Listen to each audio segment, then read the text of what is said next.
Huwag na kayong kabahan. Kung hindi kayo malapit sa akin. To the people of Manila, to the doctors who are serving there, to the nurses, our BHW, we will find ways. We will find a way this week, and I will update you. Loobin nawa ng Diyos, makakita pa ako ng bimpong basa nang mapiga ko naman.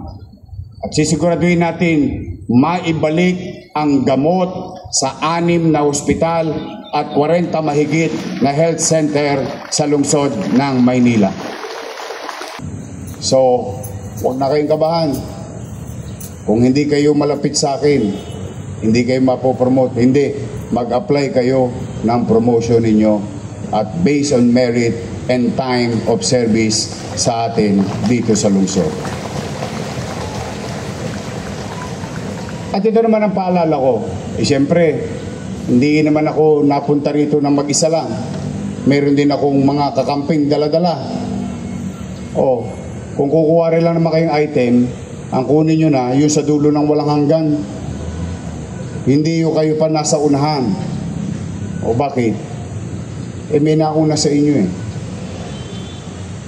True that we have to accommodate you if you're qualified.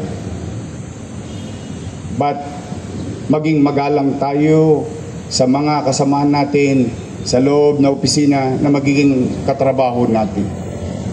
Kaya, Madam Jo Quintos, you know the drill.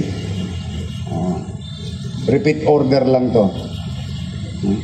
Please, huwag kayong mahihiya. Lalo na kung halimbawa, kayo'y paritiro na. Marami na bang paritiro rito? Good luck sa inyo.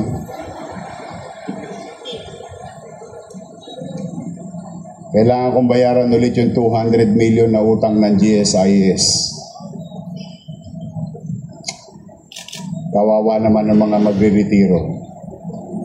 But na-resolve ako naman na yan dati. Halimbawa kayo magre-retiro. Meron kayong anak na qualified sa gobyerno. We will make priority of your family.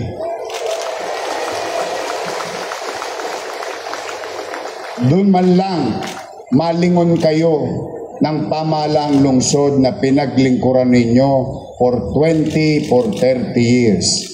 As a matter of gratitude, as long as they are qualified, they can do so. Yun man lang maipamana nyo sa kanila. Sa mga oras at araw at gabi ng pagpupuyat, pagsusobra ng oras ng pagtatrabaho ninyo, sakripisyo nyo sa trabaho sa gobyerno ng Maynila para sa ating mga nasasakupan, doon man lang masuklian kayo ng pamahalang lungsod ng Maynila. Sa MTPB, nako, magtino kayo. Siguro naman narinig na ng direktor ninyo na si Dennis Biahe. Ang traffic enforcement is traffic assistance. Hindi violation lagi ang hinahanap natin. Anyway, may huli o wala, may sweldo. Ang tanong lang naman kailan. Opo, buti na sa umpisa pa lang, malaman nyo na. Ang sabi, di ba? Ang nagsasabi ng tapat, nagsasama ng? Hindi ko alam kung aabot ang sweldo ninyo sa katapusan. Yes. That's how we are ruined. But don't worry. Katulad ng sinabi ko kay Jazz, sabi ko, Jazz, basta tayo empleyado muna bago kontraktor. From the beginning. Good thing about us, employer rin, Jazz. So, lahat ng bimpo, pipigain ko. Makasweldo lang tayo sa katapusan. Para na tayong ngayon, minimum age earner, hand to mouth, may kita, may chicha. Ganun po ang sitwasyon natin. But don't worry, I don't want to ruin your week. I'm just trying to, state the facts that we are really in a fiscal ICU. To our people in Manila. So ulitin ko ha, ang gusto kong makita, promotion, permanent. At Madam Jo, Kusel Jo, ayaw ko mapopromote, dala ng tagadala lang ng bag ni ma'am, ni direktor. And so, let's give merit and credit to those people who deserves to be promoted.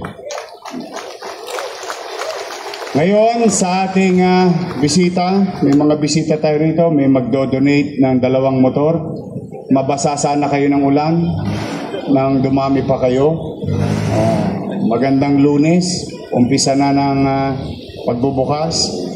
But now I'm going to address the people of Manila here.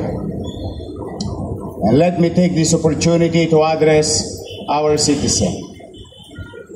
I assume 12:01 last Monday, facing chaotic filth like Smoky Mountain in most of our avenues and boulevards in the city. Hindi pa kasama dyan yung mga basura sa kanto ng iskinita at bahay ninyo. And timing,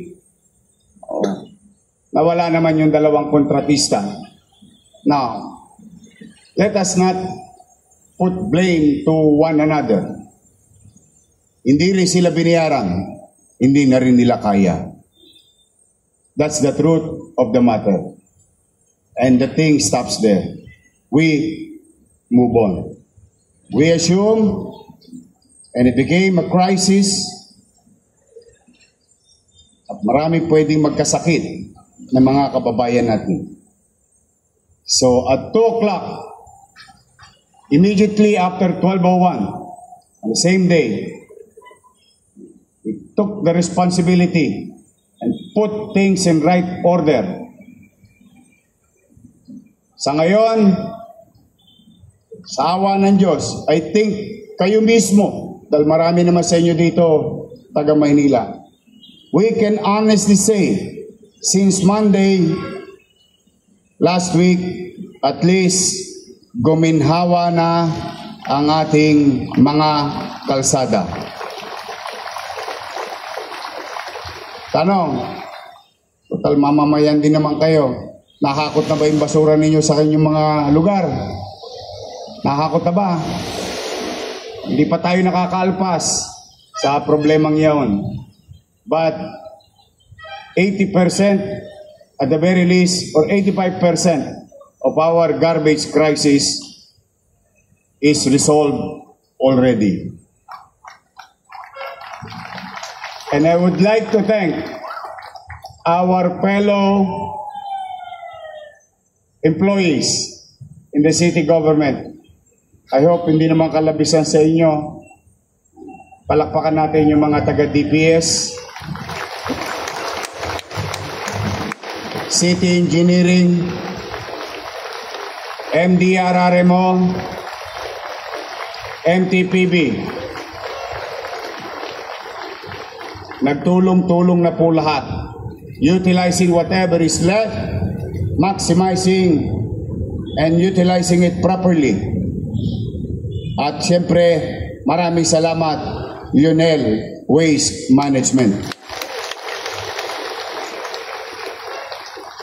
I hope to the next leaders of this city, always be reminded of our history. In 1992, in 2019, ang basura ay issue ng mayaman, middle class, at mahirap. Ang basura ay concern ng taong bayan. Kaya naman, at least kayo na mga mamamayan dito at mga mamamayan nanonood, in a matter of few days, I think magno-normalize na ang koleksyon ng basura sa lungsod ng Maynila.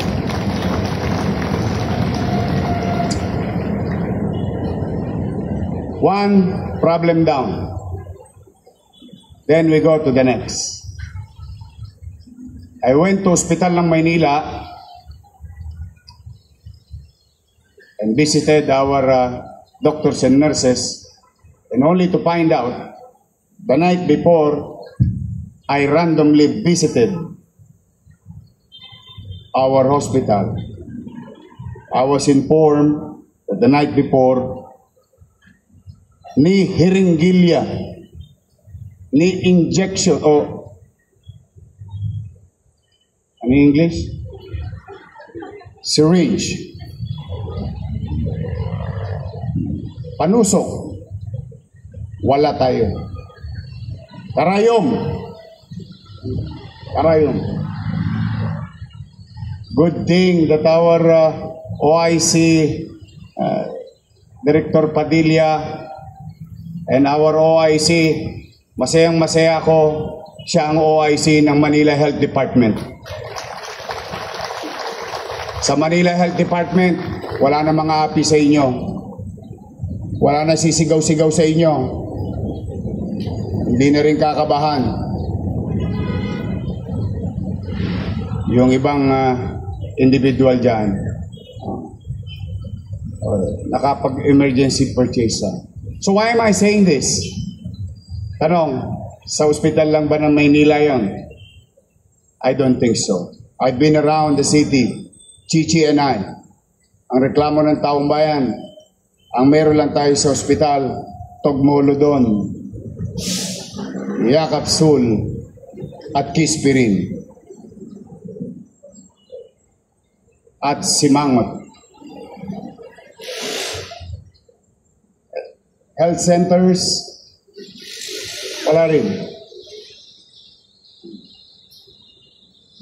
Dahil lamang sa kagustuhan ng ilang individual.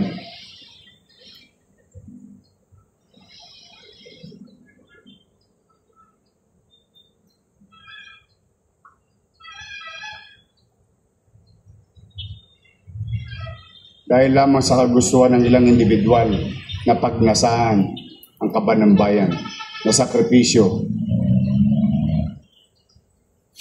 ang ating mga kababayan. But those are the things of the past. This week, despite of that amount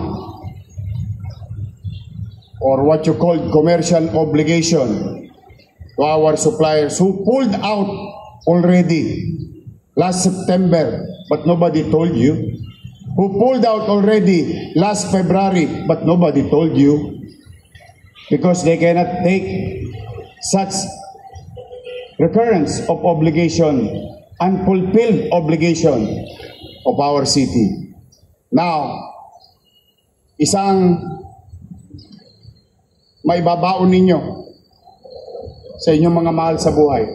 This week, we will move heaven and earth.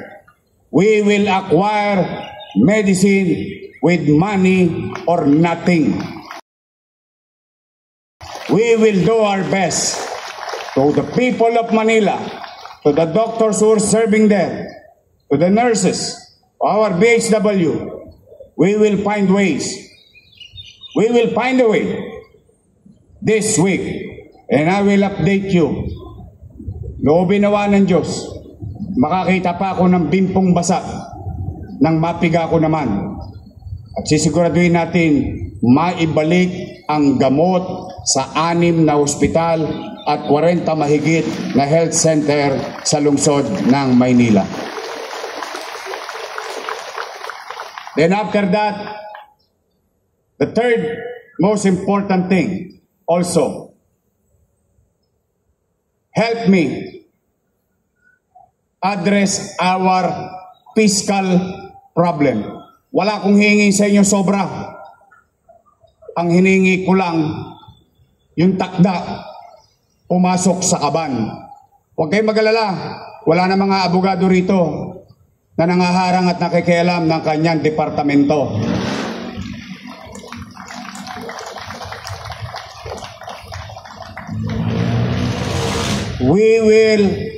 You will operate as a department, not being run by 1, 2, or 3 person higher than you.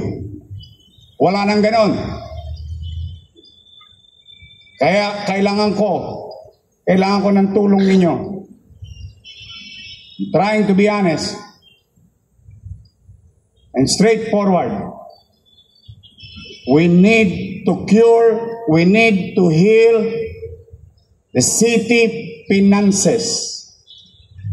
At wala, again, uulitin ko, wala akong hihinging sobra. Ipasok nyo lang yung piso sa piso. Cuentas claras. Wala na. And we need to do it fast. Kasi kung hindi, malamang sa 30, wala kayong sweldo. Yes, it may sound like a joke, but what if, just what if, walang pumasok? Kasi wala talagang lamang, hindi aabot na ang natitira. Hindi na. Hindi na. So kaya, mga kapwa ko empleyado, pwede ba makisuyo sa inyo? Tutulungan nyo ba ako? Tutulungan nyo ako? Saan ba dito ang assessment? Tutulungan nyo ako? Wala na yung mga siga. Wala na. Maniwala kayo. Wala na mga api sa inyo. Isa lang ang boss. Lagi. Isa lang ang boss ng opisina. Hindi maraming boss. Kaya pag may nakialam sa inyo dyan, halimbawa, city administrator, secretary to the mayor, sabihin nyo sa akin, tapos na yung mga panahon ng pang-aabuso ng city administrator o secretary to the mayor sa inyong opisina. Wala na. Sino dito yung sa zoning? Wala na rin. Mag-iingat kayo. Binabantayan ko kayo. Pinangako ko yan sa isang matanda. 50 square meter. Nag-a-apply ng zoning. Hinahataw ng empleyado. Nangutang sa Pag-ibig ng 600,000 yung kanyang anak. Ang hinihingi na City Hall, 500,000. I'm telling you straight. Marami kayong pinaiyak. Gusto ko bangon natin ang puri natin. This is your chance. Do it with me. Let's do this not for me, but for the people of Manila. They deserve better things from their government. At mag-iingat kayo. Sanay akong bumibisita hanggang madaling araw. Magkape na kayo. Totoo po. Gusto ko first natin to, nilalatag ko na kagad yung mga gagawin natin sa mga susunod na linggo. Kikilalanin natin na magaling.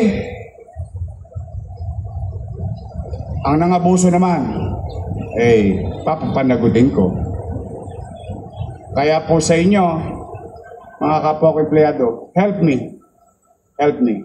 Even the city council, yung nababalitaan ninyo nung araw, na siksik-liglig ang mga konsehal, no. I will not tolerate that. They know it already. Nakiusap na ako sa kanila. Sa mga GEO na nandito, kinakabahan. Yung mga GEO kinakabahan. Huwag na kayong kabahan.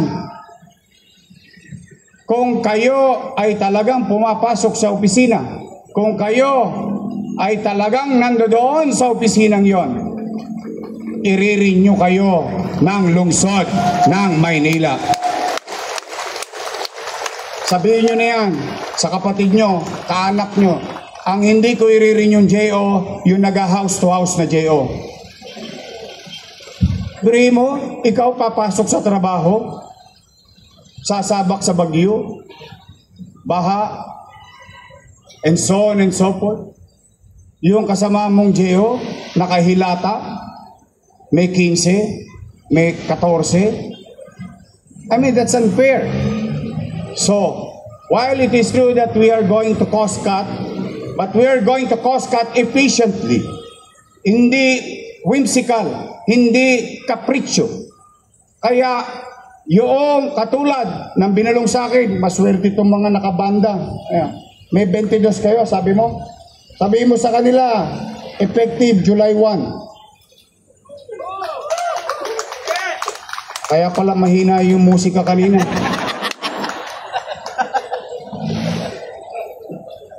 Kulang-kulang na. Oh, nakakaawa naman. Hindi, kung manatag kayo, walang politika rito. Warm bodies, functioning, being utilized by the city and your offices. You tell them, your department head will know this later on. Pero gusto ko na kayo na, sa bibig ko na mismo ninyo marinig. Papasukin nyo sila, kasama sila ulit sa pamahalang lungsod ng Maynila. So that you'll have this kind of peace of mind and certainty. So muli sa inyong lahat, handa na ba kayo? Handa na ba kayo? Ngayon, magbobotohan tayo.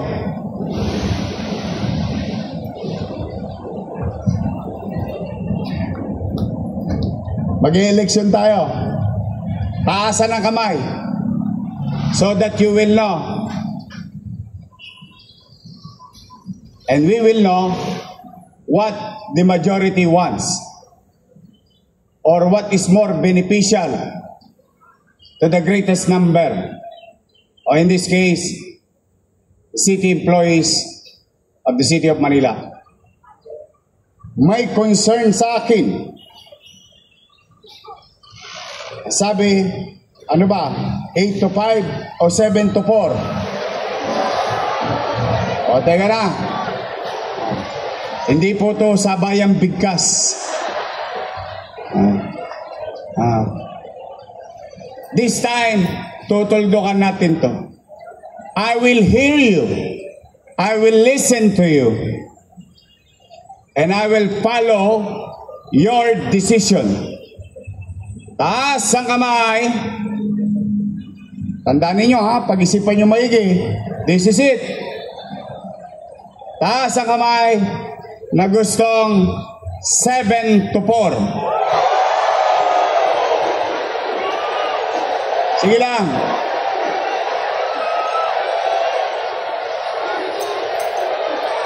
Okay. Okay. Bigyan naman natin ng chance yung bandang Wakali. Taas ang kamay ng gusto 8 to 5.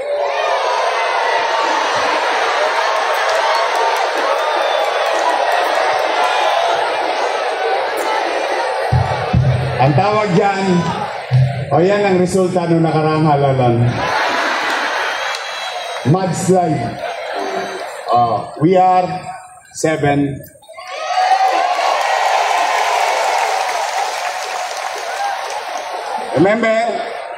Remember, it is your will, it is your request, it is your voice. Now you have a city government who listens to you.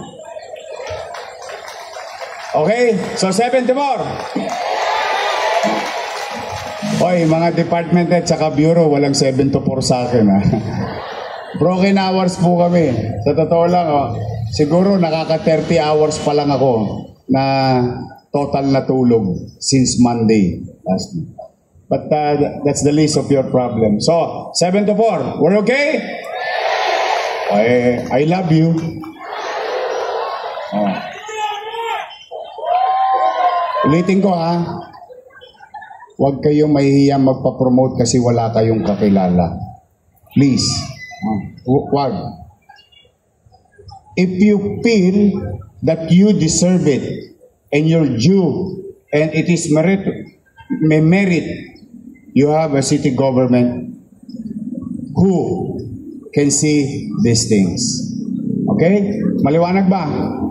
Oh, that's it for today. Mag-iingat kayo. Kailangan ko kayo. Again, I alone cannot do this on my own. I need each and every one of you. We have to come together. That includes our people. Because together, we can make Manila great again. Magandang araw. Pagpalain nawa kayo ng Pong May Kapal. Manila! God first. Thank you.